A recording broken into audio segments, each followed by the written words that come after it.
샬롬, 류선생의 구속사 천국열차, 유도순 목사님의 신구약 성경 파노라마를 낭독하는 시간입니다. 지금은 요한계시록 파노라마 16장입니다. 마지막 재앙, 의로우신 심판. 요절은 5절. 내가 들으니 물을 차지한 천사가 가로되 전에도 계셨고 시방도 계신 거룩하시니여 이렇게 심판하시니 의로우시도다. 16장은 일곱 천사가 하나님의 진노의 일곱 대접을 쏟는 내용입니다. 15장 1절에서 일곱 천사가 일곱 재앙을 가졌으니 곧 마지막 재앙이라 하나님의 진노가 이것으로 마치리로다 한 대로 이는 마지막 재앙입니다. 그래서 일곱째 대접이 쏟아지자 보좌로부터 되었다고 말씀하는 것입니다. 17절 이것이 어찌하여 마지막 재앙이 되는가? 큰 성 바벨론이 19절 무너지기 때문입니다. 이것이 얼마나 중요한 상징성이 있는가는 바벨론은 16장에서 무너지는데 그에 대한 상론이 17장, 18장 두 장에 걸쳐 나오는 것만 봐도 알 수가 있습니다. 그렇다면 이 마지막 재앙에 대한 반응이 어떻게 나타나는가? 혀를 깨물고 하나님을 회방하고 저희 행위를 해겠지 아니하더라 합니다. 10절에서 11절 이는 무엇을 말해주고 있느냐 하면 이렇게 심판하시니 의로우시도다 합당하니이다 참되시고 의로우시다를 5절에서 7절 입증해 주고 있는 것입니다. 그러므로 본장의 주제가 의로우신 심판이 될 수가 있습니다. 이를 세 단원으로 나누어 상고하겠습니다. 첫째 단원 1절에서 4절 대접을 땅에 쏟으라. 둘째 단원 5절에서 7절 합당하니이다. 셋째 단원 8절에서 21절 큰 음성이 보좌로부터 나와서 되었다. 첫째 단원 1절에서 4절 대접을 땅에 쏟으라. 또 내가 들으니 성전에서 큰 음성이 나서 일곱 천사에게 말하되 너희는 가서 하나님의 진노의 일곱 대접을 땅에 쏟으라 하더라. 1절 1. 일곱 천사에게 하나님의 진노의 일곱 대접을 땅에 쏟으라는 명이 하달이 됩니다. 기어 큰 음성으로 말씀했다고 합니다. 본장에만 크다는 말이 큰 음성 1절, 큰 날 14절, 큰 지진 18절 등 11번이나 등장합니다. 니은 인재양 나팔재앙과는 달리 일곱 천사에게 일시에 너희는 가서 쏟으라 하고 명합니다. 이처럼 첫 절의 분위기는 엄숙성과 긴박성을 나타내고 있습니다. 이 쏟으라 하십니다. 지금까지 인과 나팔재앙을 상고했는데 이는 뗀다고 말씀하므로 계시 즉 개봉의 이미지가 있었고 나팔은 분다고 하므로 경고적인 의미가 있었습니다만 진노의 대접은 쏟으라 하심으로 즉각적으로 마지막이라는 이미지를 전달해주고 있습니다. 기억, 하나님은 땅에 진노를 쏟으시기 전에 먼저 어린 양에게 진노를 쏟으셨습니다. 그리하여 어린 양의 피를 쏟게 하셨습니다. 요한복음 19장 34절 이에 대한 그림자인 레위기를 보면 속죄제로 드려진 송아지 피 전부를 회막문 앞번제단 밑에 쏟을 것이며 하셨습니다. 레위기 4장 7절, 18절, 25절, 30절, 34절, 8장 15절, 9장 9절 니은 이는 우리에게 쏟으셔야 할 진노를 대신 어린 양에게 쏟으신 것을 나타내주고 있습니다. 하나님께서는 자기 아들에게는 진노를 우리들에게는 사랑을 쏟으셨던 것입니다. 로마서 5장 5절 디귿 또한 이를 알게 하시려고 하나님의 영을 부어주셨습니다. 사도행전 2장 17절 그러나 이제는 진노의 대접을 쏟으라 하시는 것입니다. 3. 일곱 대접 재앙들을 보면 대부분이 출애굽 때 애굽에 내린 재앙들과 상응하고 있습니다. 이는 벗어난 자들이 유리 바닷가에 서서 모세의 노래 어린 양의 노래를 부른다고 15장 2절에서 3절 말씀할 때 예견된 바입니다. 4. 첫째가 가서 그 대접을 땅에 쏟음에 악하고 독한 헌대가 짐승의 표를 받은 사람들과 그 우상에게 경배하는 자들에게 나더라 합니다. 2절 이는 애굽에 내린 여덟 번째 재앙입니다. 출애굽기 10장 12절에서 20절 5. 둘째가 그 대접을 바다에 쏟음에 바다가 곧 죽은 자의 피같이 되니 바다 가운데 모든 생물이 죽더라 합니다. 3절 6. 셋째가 그 대접을 강과 물 근원에 쏟음에 피가 되더라 합니다. 4절 둘째와 셋째 재앙은 애굽에 내린 첫 번 재앙과 상응합니다. 출애굽기 7장 14절에서 25절 다만 다른 점은 출애굽 때에는 애굽에 한정이 되어 있었으나 마지막 재앙은 지구 전체에 임한다는 것이 다릅니다. 여기서 셋째와 넷째 사이의 막간의 찬양이 나옵니다. 이렇게 하고 있는 의도가 어디에 있을까요? 둘째 단은 5절에서 7절 합당하니이다. 저희가 성도들과 선지자들의 피를 흘렸으므로 저희로 피를 마시게 하신 것이 합당하니이다 하더라. 6절 찬양의 내용을 관찰해 보면 모두가 심판의 의로움과 합당함을 증거하고 있는 내용입니다. 1. 물을 차지한 천사가 가로우되 전에도 계셨고 시방도 계신 거룩하시니여 이렇게 심판하시니 의로우시도다 합니다. 5절 기억 이는 15장에서도 살펴본 바입니다만 다시 강조합니다. 이렇게 심판하시니 의로우시도다 하고 심판이 의로우시도다 하는 것은 심판보다 먼저 행해 주신 구원이 의로우셨음을 나타내주고 있습니다. 성경은 말씀합니다. 곧 이때 자기 아들을 십자가에 내어주셨을 때에 자기의 의로우심을 나타내사 자기도 의로우시며 또한 예수 믿는 자를 의롭다 하려 하심이니라. 로마서 3장 26절 자기 아들에게 대신 진노를 쏟으시고야 우리를 구원하여 주셨다는 것이 얼마나 의로우신 구원입니까? 반면 이를 끝끝내 거절하는 그들 위에 죄에 대한 진노를 쏟으신다는 것이 얼마나 의로우신 심판입니까? 네, 그러므로 만일 심판이 없다면 도리어 하나님이 의로우심을 나타내지 않으심이 된다는 말이 됩니다. 하나님의 진노가 없는 예수 그리스도의 십자가란 무의미한 것이 되고 말기 때문입니다. 저희가 성도들과 선지자들의 피를 흘렸으므로 저희로 피를 마시게 하신 것이 합당하니이다 합니다. 6절 기억 여기 합당하다고 말씀하고 있는데 심판보다 먼저 행해 주신 구원 행사에 있어서도 너무나 합당한 방도로 행해 주셨음을 잊지 않게 되기를 바랍니다. 히브리서 2장 10절에서는 죄인을 구원하셔서 영광에 들어가게 하시는 일에 저희 구원의 주 예수 그리스도를 고난 곧 십자가로 말미암아 온전케 하심이 합당하도다 하고 말씀합니다. 만일 구원의 주 되시는 그리스도께서 구속해 주심이 없이 죄인들을 영광에 들어가게 하셨다면 합당한 것이 되지 못하였을 것입니다. 네, 그러므로 이를 거부하고 도리어 복음을 전해주는 자들의 피를 흘리게 한 그 행한 대로 심판하심이 합당하니이다 하고 찬양할 수가 있는 것입니다. 3. 또 내가 들으니 제단이 말하기를 그러하다 주 하나님 곧 전능하시니여 심판하시는 것이 참되고 의로우시도다 합니다. 7절 이는 천세의 찬양 5절에서 6절에 대한 화답입니다. 누가 화답하고 있는가? 네은 제단이라고 말합니다. 1절에서는 성전에서 큰 음성이 났다고 말씀하고 있는데 어찌하여 성전 또는 천사라 하지 않고 번제단 곧 번제단이라 하는가? 이는 제단에 드려지는 제물이 누구에 대한 그림자인가를 생각한다면 깨닫게 됩니다. 디귿 그러므로 자신의 피를 관제처럼 드린 순교자들도 제단 아래서 우리 피를 신원하여 주지 아니하시기를 어느 때까지 하시려나이까 하고 6장 9절에서 10절 호소하고 있는 것입니다. 이렇게 심판하시는 하나님이 의로우시고 합당하심을 충분히 인식하시게 되었습니까? 이제 신원하여 주실 때 의로우심을 나타내실 때가 이른 것입니다. 여호와의 손에 잔이 있어 술 거품이 일어나는도다. 속에 섞은 것이 가득한 그 잔을 하나님이 쏟아내시나니 실로 그 찢기까지도 땅의 모든 악인이 기울여 마시리로다. 시편 75편 8절 셋째 단은 8절에서 21절 큰 음성이 보좌로부터 나와서 되었다. 일곱째가 그 대접을 공기 가운데 쏟음에 큰 음성이 성전에서 보좌로부터 나서 가로되 되었다 하니 17절 본 단어는 첫 번째에서 세 번째 대접까지를 쏟은 후에 심판하시는 하나님의 의로우심을 변증하느라 중단했던 네 번째에서 일곱 번째까지 대접 내용입니다. 대접 재앙의 내용입니다.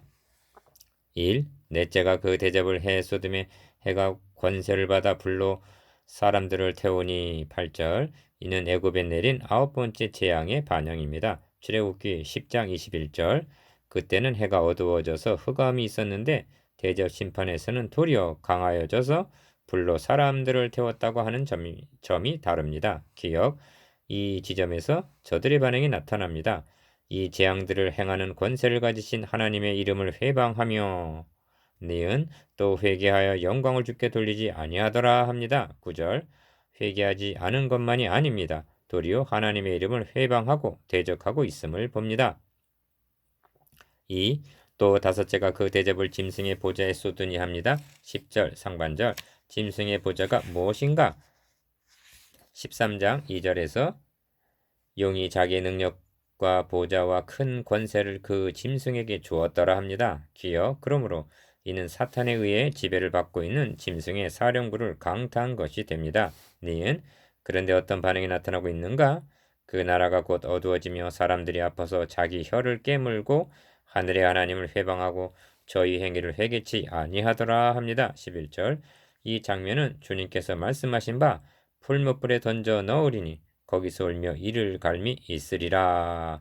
마태복음 13장 42절 라고 하신 말씀을 상기하게 됩니다. 디귿 회개치 않는다는 말이 9절과 11절에 거듭 나오고 있습니다. 이렇게 말씀하면 이때까지도 회개를 기대하고 계셨다는 말인가? 아니면 저들이 심판받아 마땅함을 나타내고 있는 것인가? 리을 그러나 이것이 계시록에 등장하는 회개라는 마지막 말인 것입니다. 3. 또 여섯째가 그 대접을 큰 강 유브라데 쏟음에 강물이 말라서 동방에서 오는 왕들의 길이 예비되더라 합니다. 12절 동방에서 왕들이 온다고 했는데 그들은 왜 온다는 말인가? 기억 큰 강 유브라데에 대한 언급은 여섯째 천사가 나팔을 불 때에도 나왔습니다.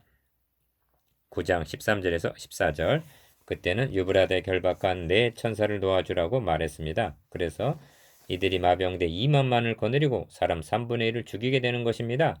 니은 이러보건대 동방에서 왕들이 온다는 것은 14절에서 사탄이 하나님과의 마지막 일전을 위하여 온 천하 임금들을 모으더라 하는 그것과 연관된 것으로 여겨집니다. 디귿 유브라데라는 강은 여호와께서 아브라함으로 더불어 언약을 세워 가라사대 내가 이 땅을 애굽 강에서부터 큰 강 유브라데까지 너의 자손에게 주노니 하신 창세기 15장 18절 하나님께서 정해 주신 국경선입니다.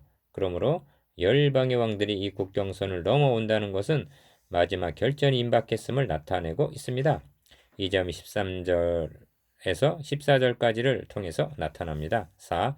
또 내가 봄에 개구리 같은 새 더러운 영이 용의 입과 짐승의 입과 거짓 선지자 입에서 나오니 합니다. 13절 참으로 이 말씀은 심각하게 받아야 할 말씀입니다. 기억 더러운 영 13절 귀신의 영 14절이 그 입에서 나온다고 말씀하고 있기 때문입니다. 니은 입에서 나온다는 말은 그들의 말과 결부되어 있음을 나타냅니다. 그렇습니다. 성령께서 진리의 말씀과 함께 역사하신 것 같이 귀신의 영도 용과 짐승과 거짓 선지자 입에서 나오는 말을 통해서 전염이 되어 나간다는 말입니다. 지긋 이에 대한 빛을 비춰주는 대목이 있는데 아합을 죽음으로 몰아넣기 위해서 여러 가지 작전을 구사하는 중에 한 영이 나와서 내가 나가서 거짓말하는 영이 되어 그 모든 선지자 입에 있겠나이다 하고 말하자 여호와께서 가라사대 너는 꾀겠고 이루리라 하고 말씀하시는 것을 보게 됩니다. 열왕기상 22장 22절 영적 전쟁이란 다름 아닌 거짓말을 하는 영과 진리를 말하는 영과의 싸움인 것입니다. 5. 저희는 귀신의 영이라 이적을 향하여 온 천하 임금들에게 가서 하나님 곧 전능하신 이의 큰 날의 전쟁을 위하여 그들을 모으더라 합니다. 14절 기억 여기서 분명히 깨달아야 할 점은 지상에는 많은 나라, 많은 족속들이 살고 있다 하여도 영적 논리로 말하면 두 나라 두 진영만이 존재한다는 사실입니다. 니은 사탄의 삼두 체제의 입에서 나오는 더러운 영은 어린 양의 진영과의 최후 일전을 위해서 자기 편을 소집하여 총 집결을 시킨다는 말씀입니다. 디귿 다윗이 골리앗을 물리칠 때 블레셋 사람은 이 편산에 섰고 이스라엘은 저 편산에 섰고 사이에는 골짜기가 있었더라 하고 사무엘상 17장 3절 설명하고 있는데 종말적인 싸움이 있어서 두 진영 간의 경계가 큰 강 유브라데로 상징이 되어 있는 것입니다. 왕들이 유브라데 강을 넘어서 온다는 것은 총 공세를 펴고 있다는 신호인 셈입니다. 주님의 긴급 훈령 6. 이런 긴박한 상황에서 보라 내가 도적같이 오리니 누구든지 깨어 자기 옷을 지켜 벌거벗고 다니지 아니하며 자기의 부끄러움을 보이지 아니하는 자가 복이 있도다. 15절 라고 하심은 주님의 마지막 분부같이 여겨집니다. 기억 깨어 있으라 하십니다. 졸면 죽는다는 경고입니다. 왜냐하면 주님만 도적같이 오시는 것이 아니라 니은 강도도 도적같이 올 것이기 때문입니다. 7. 자기 옷을 지켜 벌거벗고 다니지 아니하며 자기의 부끄러움을 보이지 아니하는 자가 복이 있도다 하십니다. 15절 하반절. 이는 라오디게아 교회에 하신 책망이기도 합니다. 3장 17절에서 18절. 그런데 어찌하여 이 긴박한 상황에 많은 말씀 중 벌거벗고 다니지 말라는 말씀을 하시는가? 8. 이는 마귀의 계계를 능히 대적하기 위하여 하나님의 전신갑주를 입으라 하는 훈령인 것입니다. 에베소서 6장 11절. 기억. 하나님께서 마련해 주셨기 때문에 하나님의 전신갑주입니다. 그런즉 서서 진리로 너희 허리띠를 띠고 의의 흉배를 붙이라 하십니다. 에베소서 6장 14절. 니은 만일 이 의의 흉배가 자기의 의라면 그의 가슴은 뚫리고야 말 것입니다. 어린 양의 피로 말미암아 의롭다 하신 이는 하나님이시니 누가 정죄하리요 한 로마서 8장 33절. 칭의만이 우리를 하나님 앞에 설 수 있게 해줄 뿐만이 아니라 사탄이 정죄에서도 막아줄 수가 있는 것입니다. 디귿 벌거벗고 다니지 아니하며 15절 중반절 라고 하심을 주목하십시오. 칭의 교리에 서 있지 못한 십자가 군사는 마치 벌거벗고 전쟁에 나간 자와 같기 때문입니다. 이상에서 살펴본 대로 주님께서 이 시점에 이 말씀을 하심은 하나님의 전신갑주로 완전 무장을 하라는 동료라 할 수가 있습니다. 아마겟돈 1. 새 영이 히브리음으로 아마겟돈이라는 곳으로 왕들을 모으더라 합니다. 16절. 어찌하여 아마겟돈으로 모은다고 하는가? 이스라엘 역사상 아마겟돈은 격전지의 대명사이기 때문입니다. 열왕기하 9장 27절, 23장 29절, 역대하 35장 22절. 계시록을 모르는 사람들도 아마겟돈과 666을 모르는 사람은 별로 없을 것입니다. 그리고 묻습니다. 아마겟돈 전쟁이 언제 어디서 일어날 것인가? 기억? 도리어 제가 묻고 싶습니다. 아마겟돈 전쟁은 마지막 최대의 싸움으로 알려져 있는데 그렇다면 구속사의 맥락에서 최대의 전쟁은 언제 어디서 일어난 전쟁인가 하고요. 2. 그가 그리스도인이라면 이 질문에 확신을 가지고 대답할 수 있어야만 합니다. 기억? 그 답이 계시록에도 있습니다. 요한이 크게 울지 말라.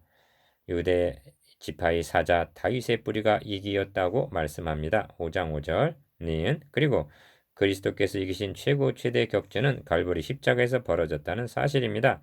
사탄은 어린 양을 죽임으로 삼킨 줄로 알았으나 죽은 자 가운데서 다시 살아나심으로 사망 권세를 이기신 것입니다. 이때 사탄은 결정적으로 그 머리를 상하게 되었으며 그리스도 예수 안에 있는 자들이 다 함께 살리심을 얻게 된 것입니다. 디귿 주께서 친히 말씀하신 바 강한 자가 무장을 하고 자기 집을 지킬 때에는 그 소유가 안전하되 더 강한 자가 와서 저를 이길 때에는 저의 믿던 무장을 빼앗고 저의 재물을 나누느니라.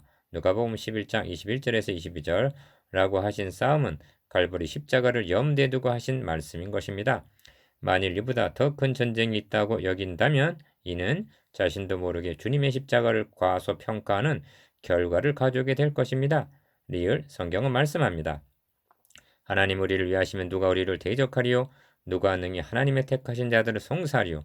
의롭다 하신 이는 하나님이시니 누가 정죄하리요? 그러나 이 모든 일에 우리를 사랑하신 이로 말미암아 우리가 넉넉히 이기느니라. 로마서 8장 31절에서 37절.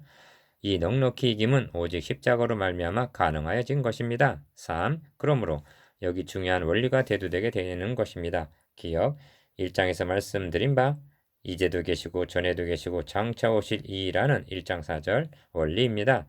아마겟돈은 이미 갈보리에서 벌어진 전쟁이며 이제도 교회를 통해서 지구촌 곳곳에서 벌어지고 있으며 장차 대전환을 장식하게 될 전쟁이라는 점입니다. 닌 그러나 놓치지를 말아야 할 점은 이제 우리가 싸우는 전쟁도 전에 바울이 싸운 전쟁도 장차 있을 전쟁도 주께서 십자가로 승리하신 그 승리에 근거하고 있다는 점입니다. 4. 일곱째가 그 제접을 공기 가운데 쏟음에 큰 음성이 성전에서 보좌로부터 나서 가로되 되었다 하니 17절 기억 마지막 재앙을 공기 가운데 쏟았다는 말은 사탄이 공중의 권세를 잡았다는 에베소서 2장 2절 묘사와 결부하여 음미해 볼 만합니다. 니은 큰 음성으로 되었다 하심은 디귿 주님께서 십자가상에서 다 이루었다 하고 요한복음 19장 30절 선언하심과 리을 21장 6절에 가서 이루었도다 하심과 함께 21장 6절 한 획을 긋는 말씀입니다. 십자가상의 선언은 구속사역을 다 성취하심에 대한 선언이요. 마지막에 가서 이루었도다 나는 알파 오메가요 처음과 나중이라 하심은 구속사역이 완성되었음을 선언함이라 한다면 되었다 하심은 심판이 끝났음을 의미하는 것입니다.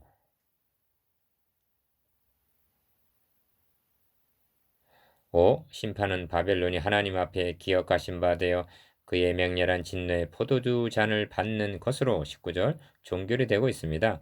왜 바벨론이라 하시는가? 기억. 주님께서 바벨론은 이방인의 때가 차기까지 이방인에게 발필이라 하셨는데 누가복음 21장 24절 바벨론이 무너졌다는 것은 이방인의 때가 찬 것을 의미하기 때문입니다. 니은 이에 대해서도 이제와 전에와 장차라는 원리는 적용이 됩니다. 전에는 이방인의 종주국이 바벨론이었으나 이제 유한 당시는 로마요. 장차는 불신 세력의 총체가 될 것입니다. 그리고 그것이 무너지게 될 것입니다. 6. 유사일에 처음인 큰 지진이 일어나고 중수가 한 달란트나 되는 약 100근 우박이 하늘로부터 떨어졌다는 말씀은 마지막 재앙의 강도를 말씀해주고 있습니다. 그런데 사람들이 그 박제로 인하여 하나님을 회방하니 그 재앙이 심히 크미러라 하고 21절 하반절 16장은 마치고 있습니다. 이를 대하는 여러분의 심정은 어떠하십니까? 이렇게 심판하시니 의로우시도다는 5절 하반절 마음이 드시지 않습니까?